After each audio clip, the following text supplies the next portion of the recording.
Today we have the Mevotech TTX TXK3185 upper and TXK3134T lower ball joints that fit the Jeep Wrangler from 2018 to 2007. Mevotech TTX parts deliver extreme performance for high-usage commercial and passenger vehicles, SUVs, fleets, and working trucks.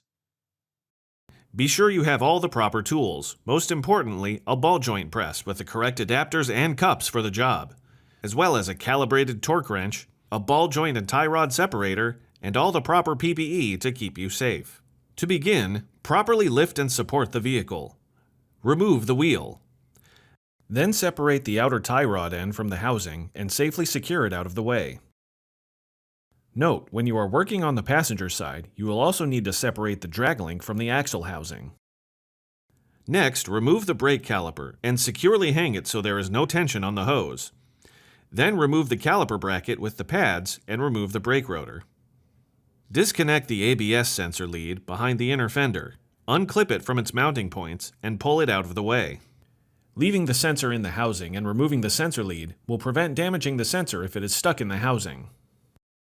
On these applications, you can save time by removing the axle shaft and wheel hub together, so it's not necessary to remove the axle nut.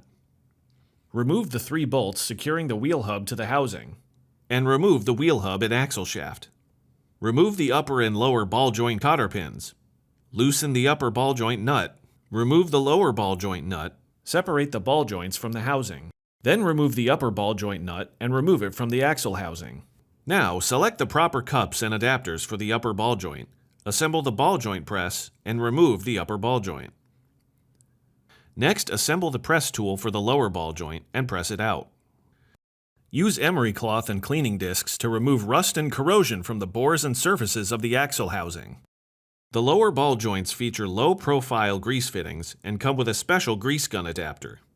Prepare to install the lower ball joint by marking the axle housing in the intended location of the grease fitting, as shown here.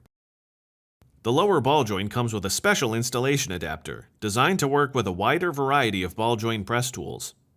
Position the joint so the grease fitting is aligned with the mark on the axle housing. Install the ball joint press, and rotate the pressing screw to install the joint in the housing. Work slowly at first to make sure the ball joint is not crooked or misaligned as it is pressed into the housing. Continue to press it in until it is fully seated. Now install the upper ball joint.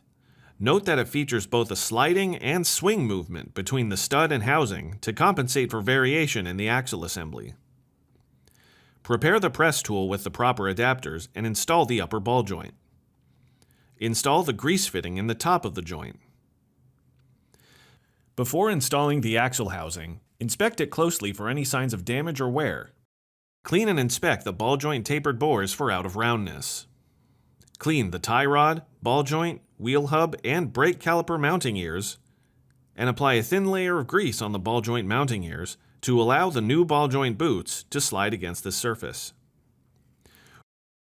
Then slide the axle housing onto the ball joint studs and install the ball joint castle nuts by hand. Don't forget the bracket for the ABS sensor harness, located under the upper ball joint nut. Due to the sliding feature of the upper ball joint stud, the torque sequence is critical. First, tighten the lower ball joint castle nut by hand until it is fully seated. Next, torque the upper ball joint castle nut to 70 foot-pounds.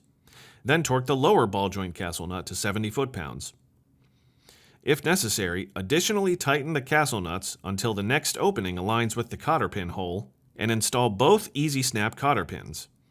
Note that an offset cotter pin is included that may be used if the cotter pin hole is below the slots in the castle nut.